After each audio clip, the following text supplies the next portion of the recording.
Hello, I'm Cincinnati Man, and I just got done watching season 7, episode 3 of Love is Blind, titled Is It Too Late? Okay, we're gonna take this we're gonna move along very quickly on this. Marissa, Ramsey, and Bodie, as they call them, the triangle right there. Bodie and Marissa was laughing and giggling, having a good time. Bodie found out it was Ramsey. They're actually pretty cool with each other, so it was more like, hey, he told Marissa like, "Hey, we're all cool, everything's fine." I didn't like how much they laughed and giggled and didn't get right to it. It seemed like when she Ramses, I gotta get his name right eventually. When he came out, straight up told her like, "Oh, I don't like knowing another person. Blah blah blah. We're cool," but you could tell he was putting more of he had a more assertion to try to get with her, and they had a more serious conversation between him and Marissa. Um, I like how there's not supposed to be these gender roles. Just don't stay home. And then she was like, "I'm making a lot. I'm gonna be the breadwinner, so you need to stay home." And he was like, "Okay." Hey, look, as long as people figure out who's better at what, that's what I'm kind of at. Like, who's better at cooking? Who's better at getting kids up in the morning? Then it'll lean more towards the responsibility of that person. I don't know. Um, was it Steven and Monica? Okay, they're progressing, and I was not expecting him to cry. I was shocked when they were talking and he just burst out crying and stuff and hold on a second. Uh, so we'll see how that goes. I'm more interested to see how they get along outside of the pods because it looked like they're good to go. Um, what was it? Tyler and Ashley A. Hey, let's go. I'm gonna tell you something right now. When he proposed and she read that letter and everything to him and stuff and he fell out on the floor so happy and they finally met. Y'all, hey, I know y'all caught it. He walked backwards when they hugged and spent their time on the bench and they had to say goodbye to each other. He walked backwards. I knew he was gonna do that. I knew he was. Yeah, he wasn't gonna miss out on that view. And so anyway, um,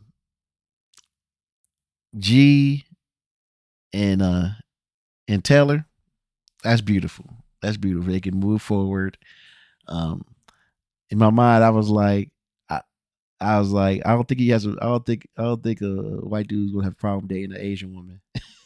I don't think it's gonna be that big of a deal. But honestly, it sounds like something that might be a problem with her family culturally. That's what I'm interested in. Um, so we'll see how that goes. Now, look, I can't. I know I'm missing somebody, missing a couple. I can't do it no more. We have to get to it. I think I'm missing Ashley W. They're doing fine. Um, let's get to it. Is it wrong? It's not wrong that Leo is taking it up to the last minute of deciding. It's how he's going about it. I used to be a big fan of getting mad at primarily the ladies being like, "How dare you have a list? How dare you have a list?" But yeah, how he's presenting that list is horrible. I'm gonna ask y'all both ring sizes. I'm gonna ask y'all both. It's like there's upfront and then they're just crazy. That was just so uncomfortable. And when he I can see it now. How can you be like, what are you doing? If I ask you to marry, just like somebody did it last year, and I was trying to defend it, and now I'm just like, nah, you're pushing the boundaries of insanity because I could tell as he had that meltdown with Hannah, he wasn't ready if it was said the opposite direction. But then again, there is some kind of unfairness between both parties, as in like, but you're still talking to somebody, but especially Hannah, you're still talking to somebody. So, are you going to take on the pressure of what Nick's doing because he's pressuring you? And just like Brittany's pressuring Leo, now Leo is pressuring Hannah. Now that it's on, it's like What about me? I didn't know you felt that way. I was really trying to decide. And it's like, can you pressure somebody to love you? And is it the right amount of pressure? Because because in life, you got to know what you want eventually, and it's time to find out.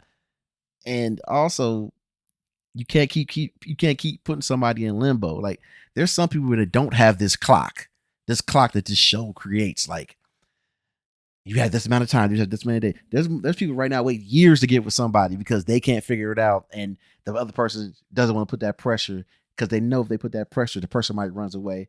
But that's the risk you got to take, because how fair is it for you to wait years or months for somebody to have you just sitting there, but you're giving them all the positive affirmation. I love you, the most wonderful person. Da, da, da, da, da. And then you realize that person can only give you half of that. That's not fair. I'm just shocked by what's happened, and I don't know what's going to happen. And I, you know, people go through heartache every single day. It's just more intensified when you got cameras around and a deadline to meet with this show. Man, when I'm Cincinnati, man, I'm about to watch the next episode right now, so I'll be back shortly. Take care.